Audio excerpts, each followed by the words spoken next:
చదివాత మాత్రమైన పని, కానీ అంత స్థాయికి ఎదిగిన విద్యార్థి కూడా ఒక పిల్లల స్థాయిలో ఉన్నప్పుడు అన్నిటికైనా ముఖ్యమైనది ఆ బాబుకు కానీ ఆ పాపకు కానీ అన్నిటికైనా ముఖ్యమైనది ఆరోగ్యం. చాలా రకాలుగా ఉంటుంది. కేవలము శారీరకమైన ఆరోగ్యం, ఫిజికల్ హెల్తే కాకుండా mental health, psychological health, social health, అలాగే స్పిరిచువల్ హెల్త్, ఇవన్నీ చూసుకోవాలి. తల్లిదండ్రులు చూసుకోవాలి, అలాగే ఆచార్యమణులు కూడా అందరూ చూసుకోవాలి. ఆరోగ్యం అనేది అన్నిటికైనా ముఖ్యము. అన్నిటికన్నా ముఖ్యమైనది మానసిక. మనలాంటి విద్యాలయాల్లో ఉంటున్న యోగా కానీ, ధ్యానం కానీ, ప్రార్థనలు కానీ ఇలాంటి తర్వాత మనము కేవలము ఒక వ్యక్తిగా మనం ఎంత ఎదుగుతున్నాం అనేది ఒకటే ఆలోచించకుండా మనము ఒక భాగస్వామ్యులమే. కేవలం ఒక డాక్టర్ ద్వారానో, ఒక లాయర్ ద్వారానో, ఒక పోలీస్ ద్వారానో, ఒక ఇంజనీర్ ద్వారానో సమాజం అనేది నిర్మించబడదు. సమాజంలో ఉన్న అట్టడుగు వర్గంలో ఉన్న ప్రతి వ్యక్తి, ఈరోజు మనం ఇంత పెద్ద ఈ కార్యక్రమాన్ని చేసుకుంటున్నామంటే ఈ స్టేజ్ వేసిన వాళ్ళ నుంచి మొదలు పెడితే ఇక్కడ అంతా క్లీనింగ్ చేసే వాళ్ళు ఉన్న ప్రతి వ్యక్తి యొక్క యోగదానం అనేది ఎంతో కొంత ఉంటుంది. ఆ విషయాన్ని మనందరము చిన్న వయసు సామాజిక సమరసత అనేది అయితే ఉంటుందో, సమాజంలో అందరూ సమానమే. చిన్నప్పుడు 40 సంవత్సరాల క్రితము ఈ సమయంలో కనుక ఇదే సమయంలో ఇలాంటివి జరుగుతున్నప్పుడు ఇంత వేడి లేదు, చల్ల గాలి వచ్చేది ఎప్పుడు. కానీ ఈరోజు చూస్తే మనందరం బయట అవుట్డోర్లో కూడా ఫ్యాన్లు ఏసీలు పెట్టకుండా ఉండలేని పరిస్థితి వచ్చింది. ఎందువల్ల ఇది వచ్చిందనేది మనందరం ఆలోచించాలి. పర్యావరణాన్ని పరిరక్షించుకోవాలి, చెట్లను కాపాడాలి, ప్లాస్టిక్ను వేస్ట్ చేయడం ఆపేయాలి, నీటిని వృధా చేయడం ఆపేయాలి. ఈ విషయాలు మనకు చిన్నపిల్లల నుంచి అందరికీ ముందు నుంచి నేర్పించాలి. అలాగే కుటుంబ విలువలు నేర్పించాలి. ఈరోజు చాలా ముఖ్యము. అది కూడా ఈ రోజుల్లో మనం మర్చిపోతున్నాము. పిల్లలు వాళ్ళ తల్లిదండ్రులు ఎవరు, వాళ్ళ తాత ముత్తాతలు ఎవరు, వాళ్ళ బంధువులు ఎవరు, మన పిల్లల లోపల పెంపొందించాలి.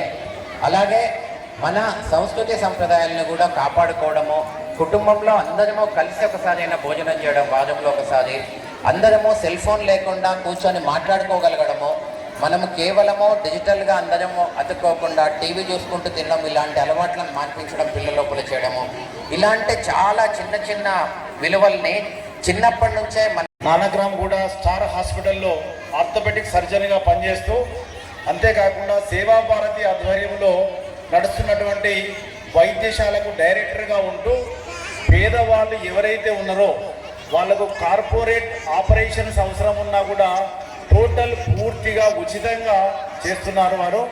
అదేవిధంగా రాష్ట్రీయ స్వయం సేవక సంఘ్ భాగ్యనగర్ విభాగ సంఘచాలకుగా కూడా పనిచేస్తున్నారు. ప్రతి Today I am explaining about 24 strokes: patience, peacefulness, magnanimity, goodness, faithfulness, gentleness, selflessness, self-sacrifice, self-control, truthfulness, righteousness, justice, mercy, graciousness, humility, empathy, sympathy, spiritual knowledge, moral values, ethical values, respect, wisdom. Thank you. Annual day సెలబ్రేషన్కు విచ్చేసిన గౌరవ జగిత్యాల శాసనసభ్యులు doctor Sanjay Kumar గారికి, అదేవిధంగా వారి సతీమణి రాధిక గారికి, అదేవిధంగా వేదిక మీద ఉన్న పెద్దలకి, అదేవిధంగా వేదిక ముందున్న పెద్దలకి, విద్యార్థులకు యాన్యువల్ డే సెలబ్రేషన్కు ప్రోగ్రాం జరుపుకోవడం జరుగుతుంది. అందులో భాగంగా విద్యార్థులు ఎంత క్రమశిక్షణగా, ఏదైతే మామూలు జనరల్ స్కూల్స్ ఏవైతే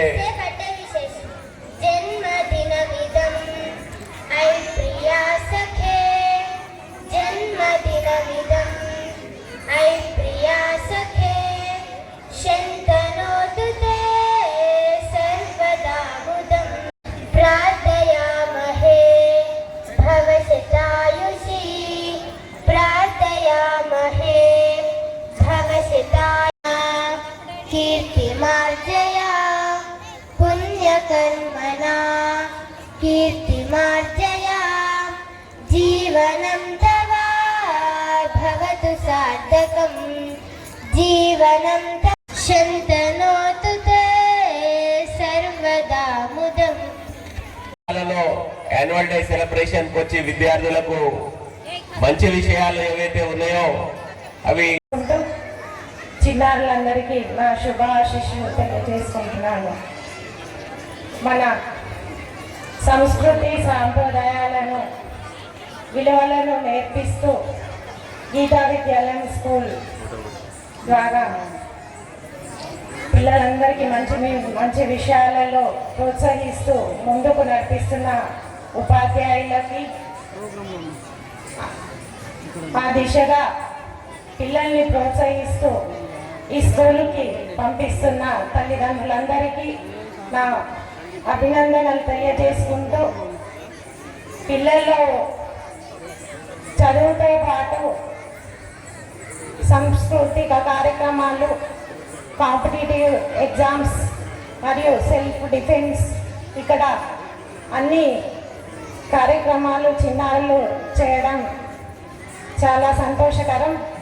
ఇలాగే వీళ్ళని ప్రోత్సహిస్తూ ముందుకు నడపాలని అందరికీ వినవించుకుంటూ ఈ అవకాశం నాకు ఇచ్చిన పెద్దలందరికీ నా హృదయపూర్వక నమస్కారాలు తెలియజేసుకుంటున్నాను. కోసం నిరంతరం తపనపడుతున్న పెద్దలకు, యువకులకు, మాతలకు, పాత్రికేయులకు, పిల్లల తల్లిదండ్రులందరికీ కూడా నమస్కారం. పిల్లలకు శుభాకాంక్షలు తెలియజేస్తాను.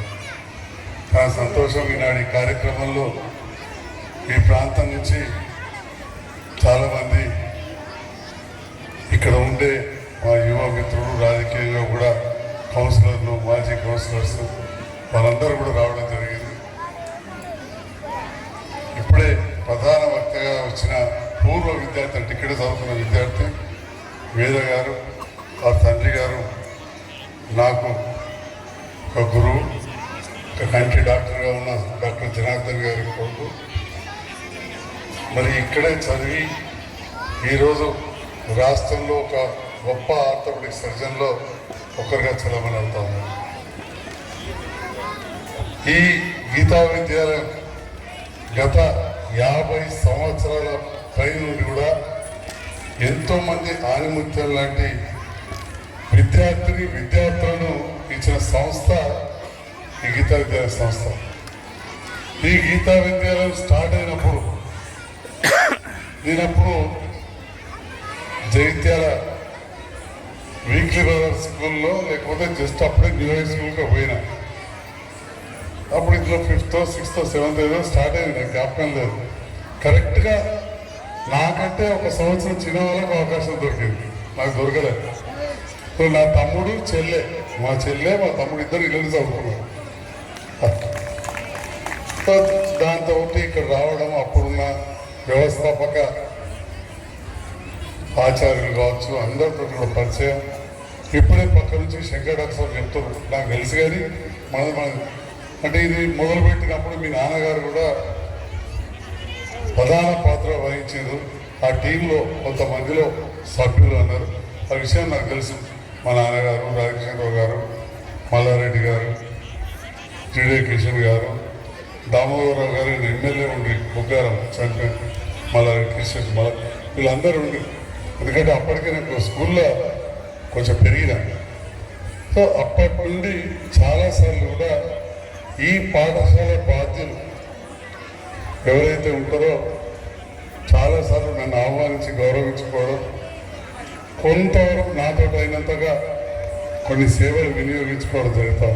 ఎప్పుడు ఈ దేశాన్ని కబలించాలని, దాంట్లో ముఖ్యంగా చూసేది ఏంటంటే పక్కనున్న మన దాయాది దేశం పాకిస్తాన్ మన యువతను చెడగొట్టాలని.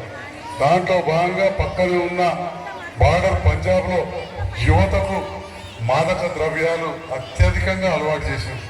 ఇప్పుడు డ్రోన్ల ద్వారా తీసుకొచ్చి మన దేశంలో ఇచ్చిపెడుతున్నారు. అది మెల్లగా ఇప్పుడు మన దగ్గర దాకా వచ్చింది. ఇక కొంత రకరకాలు అయిపోయి తల్లిదండ్రులు ప్రత్యేకంగా ఈ విషయంలో అప్రమత్తంగా ఉండాలి. ఎవరైనా పిల్లలు దాంట్లో దొరికితే మాత్రం నేను కూడా నిర్దాక్షిణ్యంగా ఉంటున్నా. గౌరవ ముఖ్యమంత్రి రేవంత్ రెడ్డి గారు కూడా ఈగిల్ ఫోర్స్ అని పెట్టారు. చాలా మందికి తెలియదు. మన దానికి ఒక ఇన్స్పెక్టర్ ఉన్నారు ఇక్కడ, పేరు నరసింహమూర్తి అని. అసలు ఇక్కడ మన సూపరింటెండెంట్ అప్పుడు ఎస్పీకే తెలియదు. So that is totally different organization, వేరేగా పనిచేస్తుంది. ఏది ఏమైనా మన యువతను ఈ మత్తు పదార్థాల నుండి, మాదక ద్రవ్యాల నుంచి దూరం ఉంచే ప్రయత్నం ప్రభుత్వంతో పాటు తల్లిదండ్రులు ప్రధాన బాధ్యత వహించాలని కూడా తెలియజేస్తూ, మరి ఈ స్కూల్ తోటి ఉన్న అనుబంధంతో చెప్పుకుంటూ పోతే ఎంతైనా చెప్పచ్చు. ఇన్ని సంవత్సరాలు ఇంత గొప్పగా సరస్వతి విద్యాపీఠం ఆధ్వర్యంలో నడుస్తున్న ఈ పాఠశాలలోని విద్యార్థులకు ఇంకా మంచి భవిష్యత్తు ఉండాలని చెప్పి ఆశీర్వదిస్తూ ప్రోత్సహిస్తున్న తల్లిదండ్రులకు, అధ్యాపక బృందాలకి, అదేవిధంగా ఎంతోమంది ప్యాట్రన్స్ అందరికి కూడా ధన్యవాదాలు. Thank you. రమేష్ దగ్గర ఉన్నారు. పాఠశాల కమిటీ వాళ్ళందరూ కూడా సునాకర్జీ ఎక్కడున్నా స్టేజ్ దగ్గర సునాకర్జీ తల్లిదండ్రుల సూచన చెప్పు ఎదురు చూస్తున్నటువంటి సాంస్కృతిక కార్యక్రమాలు నిరంతరాయంగా ఇలాంటి ఇంటర్నేషనల్ వ్యాప్తంగా కొనసాగేసి ఈ చిన్న ఇంటరప్షన్ కు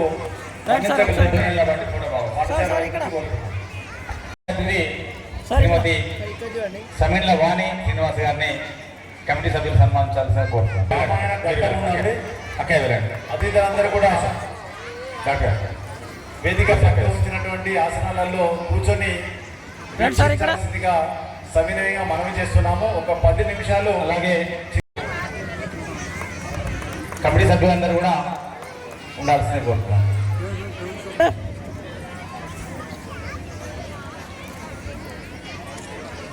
అలాగే చిరు సన్మానం అంతే.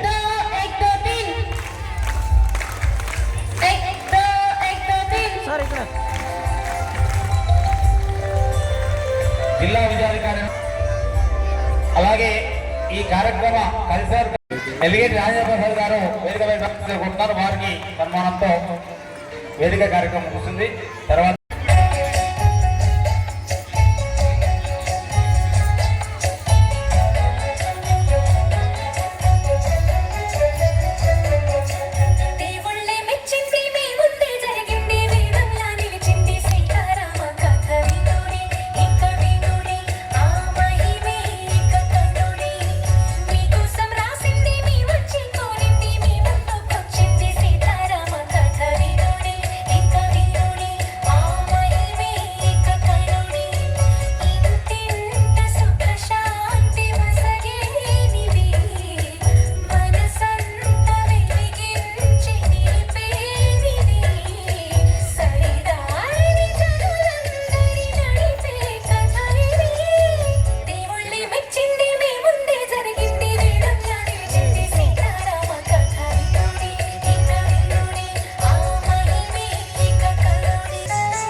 हरिओम जोर से बोलो।